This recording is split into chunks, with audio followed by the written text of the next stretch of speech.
On her way off the Olympic Stadium track on Monday in Rio de Janeiro, Emma Coburn carried her spikes in one hand and an American flag in the other. She had just placed third and won America's first ever Olympic medal in the women's 3,000-meter steeplechase. But as she hugged her two U.S. teammates, her first words were not about her history-making performance. "How did you do?" she asked. Colleen Quigley placed 8th in a new personal best time and Courtney Frerichs was 11th. "Oh my God, you guys are studs," Coburn said. "Such studs." Quigley and Frerichs helped wipe away the remnants of joyful tears that had streamed down Coburn's face during the victory lap before she turned toward the reporters gathered before her. By finishing in 9:07.63, she had also broken her own American record by 3 seconds. The race had started unexpectedly slow, and Coburn wasn't afraid to take control in the first kilometer. She said she was happy to have Ruth Jebbett surge into the lead shortly after that, however. Jebbett went on to win the race in 8:59.75 while Coburn remained in the fourth-place position until 2 laps to go. "I knew if I just steadily increased my pace I could get them," she said. She almost closed well enough for second, but Hyvan Jepkemoi, of Kenya, went through the final water jump slightly better than Coburn and held her off to take the silver. When Coburn crossed the finish line, she didn't immediately realize she had broken the national record. "It was never a goal for this race," she said. On Monday, her sole focus was landing on the podium and earning a medal.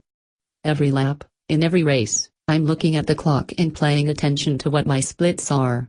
I'm very regimented that way, but with 2 laps to go the clock didn't matter. I was just running as hard as I could," she said. "I looked up at the Jumbotron and saw 9:07. Is that right? And my jaw dropped. I didn't know we were running that fast." At the Olympics, Coburn said she's been focused primarily on controlling the aspects of preparation and racing that she can, which included her sleeping arrangements on Sunday night. She had been sharing an apartment in Rio with Jenny Simpson, her Boulder, Colorado-based teammate competing in the 1,500 meters. When she couldn't get the temperature just right in their place, Coburn took off to a hotel. "My air conditioning wasn't making me as frigid as I wanted, so I was fussing with that. I was wanting to not have any other factors to blame besides myself if I didn't do well," she said. "So, poor Jenny. I was moving in and moving out and popping out.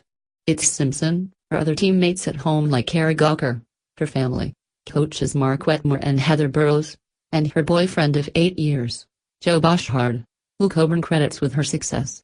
She also said the United States Olympic Committee and USA Track field medical staffs have helped her overcome the dark days dealing with a persistent Achilles injury over the past year. On the victory lap, by the time I got around to my family, I somehow managed to climb into the stands and give them all hugs. "I saw my boyfriend, Joe," she said. "I'm just so happy I get to share this moment with all of them." This is only the 3rd time that the women's 3,000-meter steeplechase had been contested at the Games. The U.S. has had a swell of up-and-coming talent in the event, and many have credited Simpson, who once held the American record, and Coburn with inspiring more women to compete in it. Frerichs, who recently graduated from the University of New Mexico, calls Coburn a role model. "I've looked up to her since I was a freshman and first learned the steeplechase," she said. "My coach was like, look at videos of Emma Coburn. She's the one you need to aspire to be like." Quigley said she had to stop on the stairs as she was leaving the track to watch Coburn take to her victory lap, with the American flag over her shoulders. "It was a surreal moment, given that nobody else in the country has ever achieved that level of success until Monday. I know it was a goal for her and it was definitely in the realm of possibility, but it seems like there are so many things that could happen in this race and we're still trying to get there," Quigley said. "And now we're there.